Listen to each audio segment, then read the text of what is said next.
En el prólogo de I Ching, Carl Jung dice respecto a la pregunta que él mismo le realiza al libro: estoy de acuerdo con el pensamiento occidental en que era posible que existiese cualquier número de respuestas a mi pregunta. Y por cierto, no puedo afirmar que otra respuesta no hubiera sido igualmente significativa. Sin embargo, la respuesta recibida fue la primera y la única. Nada sabemos sobre otras posibles respuestas. A mí me agradó y me satisfizo. Plantear la misma pregunta por segunda vez hubiera sido una falta de tacto, de modo que no lo hice. El maestro solo habla una vez. El burdo enfoque pedagógico que pretende encuadrar los fenómenos irracionales dentro de un molde racional preconcebido es para mí una blasfemia. En verdad, cosas tales como esta pregunta deben permanecer como eran cuando por primera vez surgieron a la luz, porque sólo así llegamos a saber qué hace la naturaleza cuando se la deja actuar por su cuenta, sin que se vea perturbada por la intromisión del hombre. Ya que el video que hicimos con Sergio Rodríguez Carratalá sobre el libro de las mutaciones ha tenido un gran éxito y nos han pedido que profundicemos, hemos decidido hacer algunos videos más sobre cómo se interpreta una consulta. En este caso, Sergio propone una antigua técnica de visualización de imágenes que Carl Gustav Jung actualizó y la denominó imaginación activa. Carl Jung recomendaba que siempre que se fuera a hablar de imaginación activa, se relatara antes la historia del hacedor de lluvia, una historia que le contó Richard Wilhelm, que vivía en China, y que fue el traductor de la edición de I Ching en la cual Jung escribió el prólogo. Esta historia dice así: había una terrible sequía en esa parte de China donde Richard Wilhelm vivía. Después de probar por todos los medios para atraer la lluvia, la gente decidió enviar por el hacedor de lluvia. Esto le interesó mucho a Wilhelm y tuvo cuidado de estar ahí cuando él llegara. El hombre llegó en una carreta cubierta. Era un viejo sabio, pequeño, que olía el aire con evidente disgusto. Al salir de la carreta, pidió que se lo dejara solo en una pequeña cabaña a las afueras del pueblo. Hasta sus comidas debían ser colocadas fuera de la puerta. Por 3 días nada se supo de él. Después no solo llovió, también se produjo una tormenta de nieve jamás vista en esa época del año. Bastante impresionado, Wilhelm fue en busca del hacedor de lluvia y le preguntó cómo había podido hacer llover e incluso hasta nevar. El sabio respondió: yo no he hecho la nieve, yo no soy el responsable. Wilhelm insistió, le dijo que había una terrible sequía hasta su llegada y después de 3 días habían tenido no solo lluvia, sino hasta nieve en gran cantidad. El viejo respondió: ah, eso lo puedo explicar. Verás, vengo de un lugar donde la gente está en armonía, está en Tao. Por lo tanto, también el clima refleja esta armonía. Pero en cuanto llegué, me di cuenta de que la gente aquí está en desarmonía y me contaminaron. Por lo que permanecí solo hasta volver a estar en Tao, y entonces, naturalmente, nevó. Carl Gustav Jung emprendió la búsqueda de su propio mito, aventurándose solo y sin guía dentro del terreno del inconsciente colectivo, y así descubrió una vieja nueva manera de relacionarse con los contenidos de lo inconsciente, localizados en la realidad unitaria de la fantasía creativa. A este método lo denominó imaginación activa. Esta técnica es el único medio existente para tener un encuentro directo con la realidad del inconsciente sin recurrir a pruebas proyectivas o a la interpretación de sueños. Y a diferencia de la imaginación pasiva como la danza, pintura, modelado, escritura o la música, la imaginación activa requiere la inmersión activa de la totalidad de la persona en el drama de la fantasía, convirtiéndose así en la herramienta junguiana más poderosa para lograr la completitud de la personalidad. Muchos alquimistas utilizaban ya la imaginatio vera et non fantástica en su trabajo. Por eso, la imaginación activa es un nuevo modo de manifestación de una de las formas más antiguas de religio, en el sentido de considerar con sumo cuidado los poderes luminosos. La imaginación activa se practica captando una imagen del inconsciente y observando su desarrollo. También se puede generar un diálogo con estas imágenes. Lo más importante es no tener prejuicio ante lo que se ve ni intención de modificarlo. Los dejo ahora con el video de Sergio, en el cual nos va a explicar cómo realiza él una consulta y cómo utiliza el método de la imaginación activa para ampliar la respuesta que le brinda el libro de las mutaciones. Hola, hoy quería hablaros de un método un poquito diferente al habitual a la hora de trabajar con el I Ching. Normalmente cuando trabajamos con el I Ching obtenemos un hexagrama, ya sea por el método de las monedas o el método de los tallos de Milenrama, y entonces nos vamos al libro y ya sea mirando en el nombre, en la imagen del hexagrama, en el dictamen, en las líneas mutables si las hubiera, tratamos de encontrar una conexión entre nuestra pregunta y lo que nos está diciendo el texto. Bien, todo eso se mantiene, pero lo que vamos a añadir es una etapa previa. Una vez que hemos obtenido los dos trigramas que componen el hexagrama, como sabéis que cada trigrama es una imagen, vamos a tratar de combinar por introspección esas dos imágenes, o la misma repetida, y vamos a dejar que surja en nuestro interior una imagen. Y luego veremos cómo esa imagen hace de lupa, por así decirlo, entre la pregunta que estábamos haciendo y el texto. Y entonces veremos que lo que nos dice el texto tiene mucha relación con esa imagen que ha salido, y ese trabajo previo de introspección, que es traer todo lo que estaba ahí en nuestro inconsciente que se relaciona con nuestra pregunta, lo va a proyectar de una manera mucho más clara en la respuesta que nos da el libro. Bien, aquí tenemos un diagrama que aparece en el libro de Richard Wilhelm en la segunda parte y está relacionado con las estaciones del año. Aquí tenéis la sucesión de las estaciones: primavera, verano, otoño, invierno. El diagrama cuenta también con una orientación espacial, un sur, este, oeste, norte, que como podéis ver está al revés que muchos mapas, como suele mostrarse en los mapas convencionales, que tenemos el norte arriba y el oeste a la izquierda, y aquí es justo al contrario. Esto es así porque en los mapas chinos de aquella época el sur estaba arriba. Bien, vamos a comentar brevemente las particularidades de cada trigrama, porque con este método de introspección necesitamos tenerlo presente. Vamos a comentar las particularidades de cada trigrama, empezando en la primavera con el trueno, con Cheng el trueno. Del trueno, que no es el rayo ni el relámpago, es el trueno, es decir, es algo que nos impacta como un trueno cuando cae cerca de nosotros por el ruido que hace y la vibración que aporta. Es un trueno que se dice que surge de abajo hacia arriba. De hecho, la línea Yang, la línea diferente de las dos líneas partidas, la tiene justo abajo, por eso se dice que es un trueno que surge de la tierra. Entonces, ¿cómo interpretamos este trueno que surge de la tierra? Como en primavera las plantas, las nuevas plantas brotan, las semillas brotan y van surgiendo las primeras hojas, buscando el sol.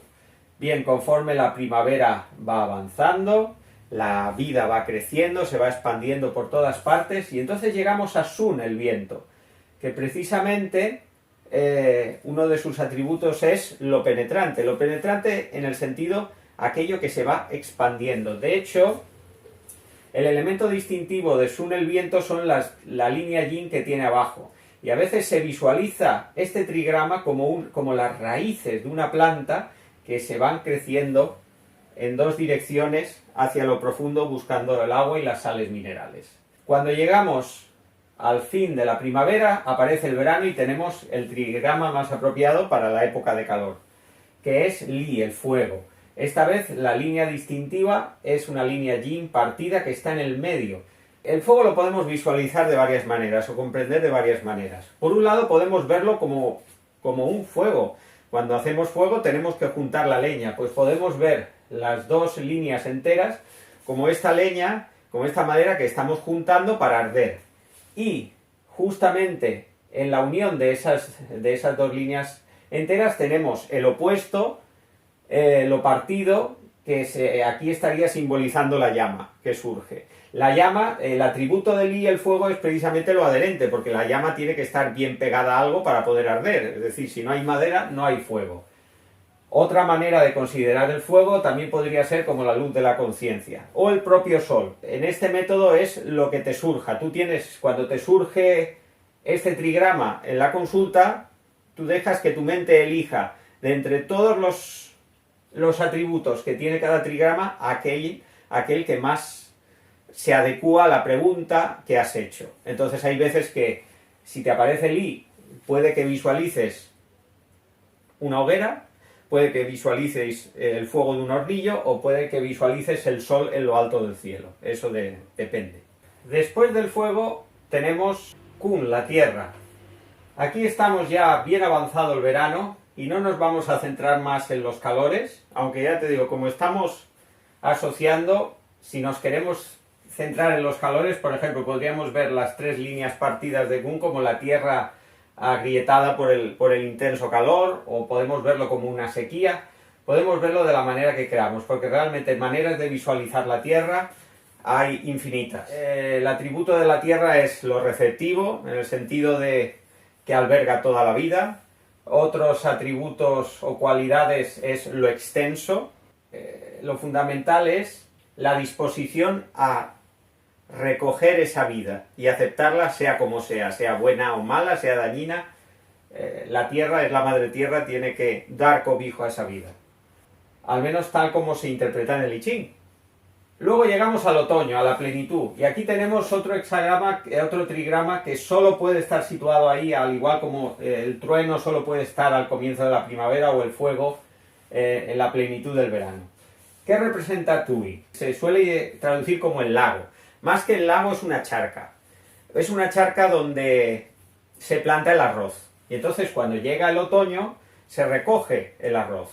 De Tui se traduce como lo sereno o como la alegría. Y yo siempre digo que es la alegría de la cosecha. Cuando llega el tiempo de la cosecha y recoges, no hace falta que sea el arroz, puede ser el trigo, puede ser el maíz, lo que sea. Si la cosecha es abundante siempre hay alegría. Y una vez recogida la cosecha es el momento de hacer un descanso. De hecho, muchas veces cuando aparece Tui duplicado, en un hexagrama aparece abajo y arriba, se suele interpretar como el placer de una buena conversación, de una persona a otra. En el sentido de esa época de alegría, porque se están cumpliendo todos los objetivos que nos habíamos marcado.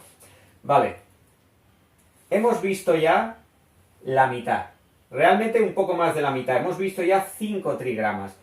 Y al igual como este ciclo era de crecimiento de la vida y de plenitud, hasta llegar a la cosecha, ahora va a haber un ciclo que es justo lo contrario, porque si no, no podríamos volver al punto de partida. Y es el ciclo donde la vida va a menguar, donde va a aparecer el frío y donde va a aparecer la muerte, naturalmente. O sea, después de Tui y el lago, aparece trigrama que dices, ¿dónde lo pongo? Es como Kun, la tierra, que realmente podría estar en cualquier parte, porque son los padres, ¿no? En la analogía de los 8 trigramas como una familia, realmente tierra y cielo podrían estar en cualquier parte. Pero H en el cielo lo ponen aquí, entre el otoño y la primavera.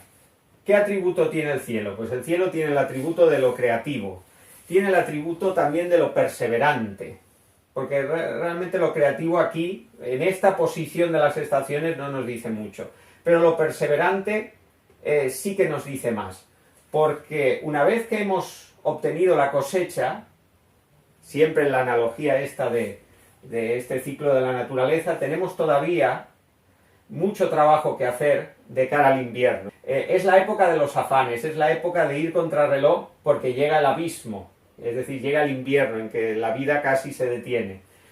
Y en este caso, pues, ese afán por completar el trabajo, los chinos pusieron aquí al cielo.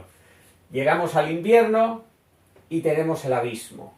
El abismo, que realmente el trigrama Kan también se traduce como el agua, pero su segundo nombre es el abismo. ¿Por qué el abismo? Porque normalmente se interpreta la estructura del trigrama como un río profundo que a lo largo de los millones de años ha ido excavando un cauce cada vez más profundo y cuando llegas, te encuentras un impedimento. De repente ves el abismo, ¿no? También se interpreta como lo peligroso.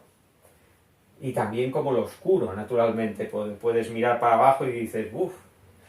Vale, por eso Kant, el peligro lo ponen en el invierno. ¿Qué pasa conforme avanza el invierno? Ya nos queda el último hexagrama, el último trigrama de todos, que es ¿qué es la montaña? La montaña significa detención.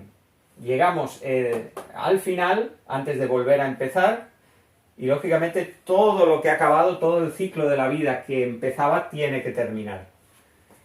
Y por eso el nombre de ¿qué es la montaña? Suele ser el aquietamiento, es decir, cuando todo prácticamente se detiene. Todo el trabajo que teníamos que hacer, ya lo hemos hecho, y todo llega a donde tiene que llegar. Entonces, si os fijáis, aquí en el primer trigrama teníamos el elemento yang abajo del todo, y en que en la montaña lo tenemos arriba. Y se dice que llega el aquietamiento, esto es una manera de memorizar los trigramas, llega el aquietamiento porque por fin el elemento yang, que hace referencia al cielo, tiene, digamos, una dirección natural que es la de crecer.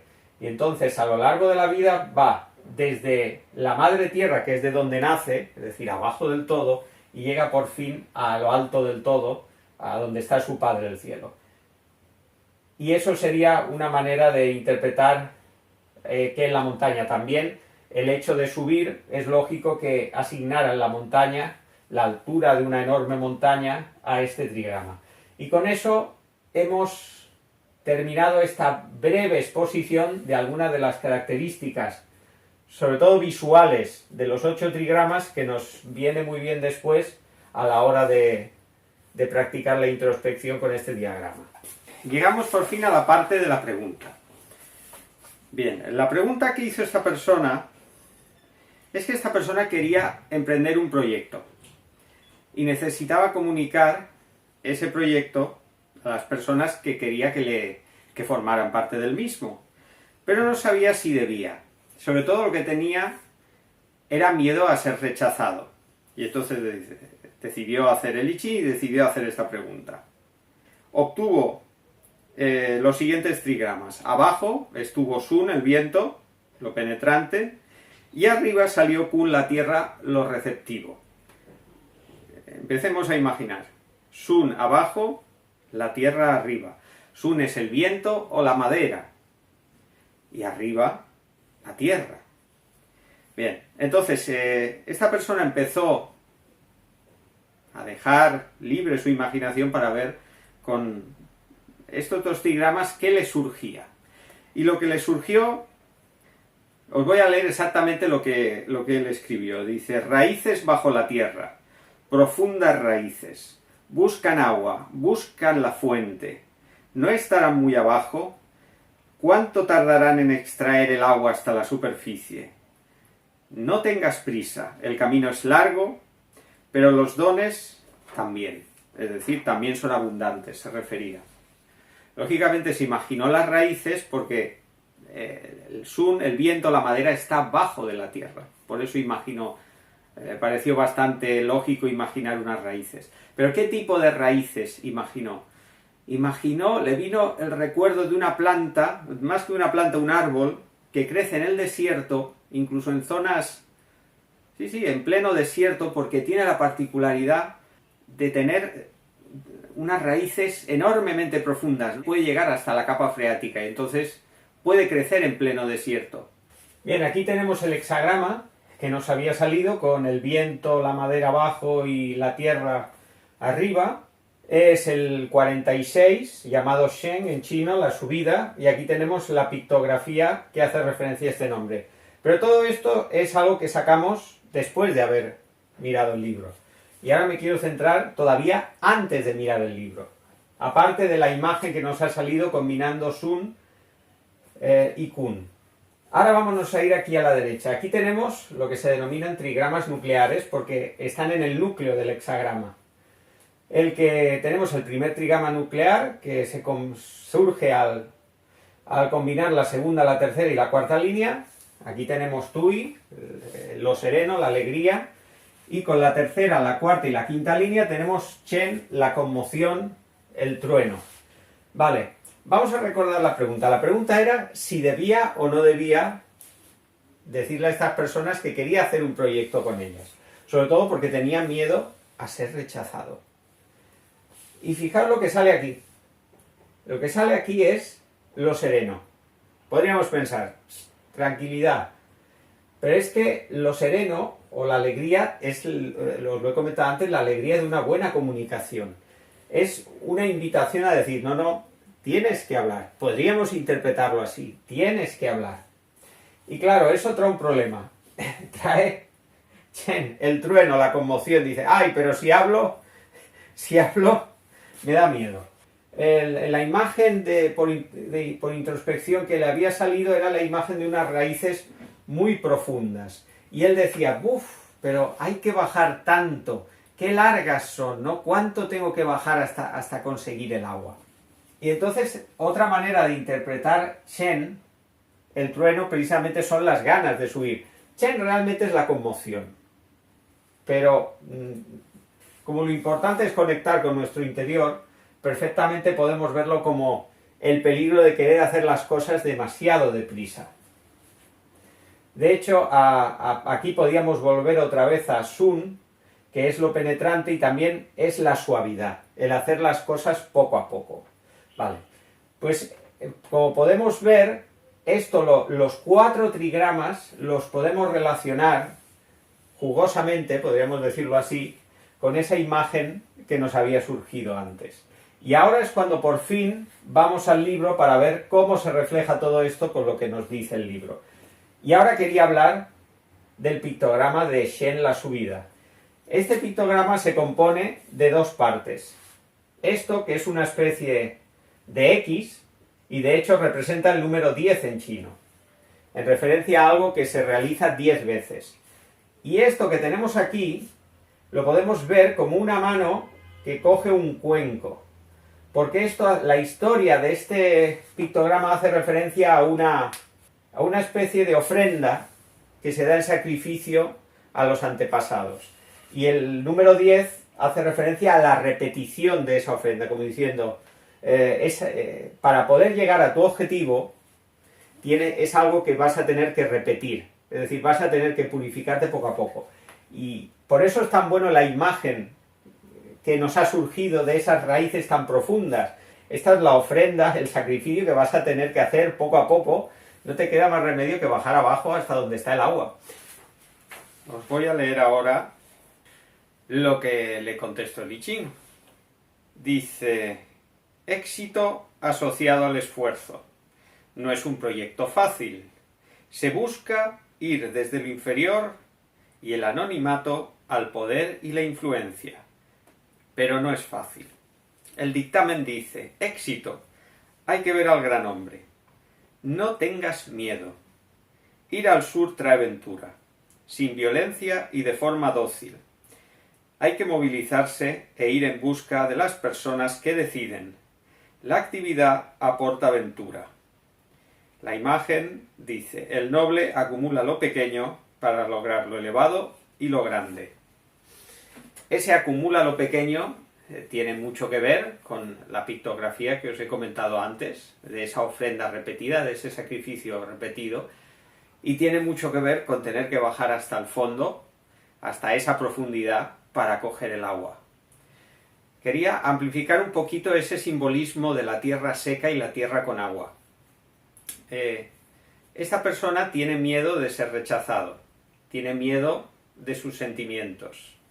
Ese tener miedo de sus sentimientos está relacionado también con ese deseo de poder, con ese deseo de conseguir lo que ansiaba. Dice aquí, se busca ir desde lo inferior y el anonimato al poder y la influencia. Cuando está el poder, decía Jung, que el contrario del eros, el contrario del amor, no era el odio, era la voluntad de poder. Entonces, cuando está el poder entre medias, no puede haber eros. La tierra seca normalmente se asocia al sol que la ha secado, es decir, la ha dejado sin agua. La tierra seca es estéril. Bueno, no es que sea estéril, pero podemos considerar, es decir, que es difícil o casi imposible para la vida. Por eso tiene que ir a las profundidades de la madre tierra para encontrar la humedad, es decir, para encontrar la vida, para alejarse de esa voluntad de poder que ansía conseguir sus fines, que ansía el reconocimiento, y ir desde lo más humilde, ir subiendo, porque lo que le pide el hexagrama es que suba, pero suba después de haber bajado. Este reencontrarse con lo más humilde es reencontrarse con el eros, con sus sentimientos. Por eso le dice el dictamen, no tengas miedo. Es decir, tienes que bajar hasta abajo porque ahí vas a encontrar lo que necesitas. Y en la realidad lo que le está diciendo es, hay que movilizarse e ir en busca de las personas que deciden. Es decir, te tienes que enfrentar incluso a una negativa, porque es un proceso que vas a tener que ir puliendo.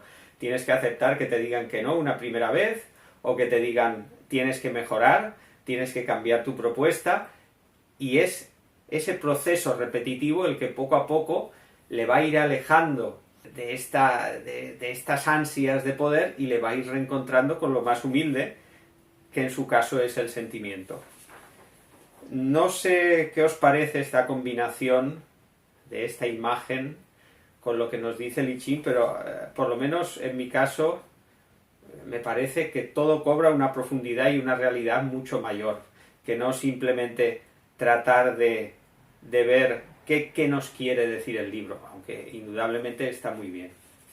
Bueno, espero que os haya gustado. Ahora puedes ser parte del canal uniéndote a la sección de miembros y con un pequeño aporte vas a poder obtener beneficios exclusivos. Te espero.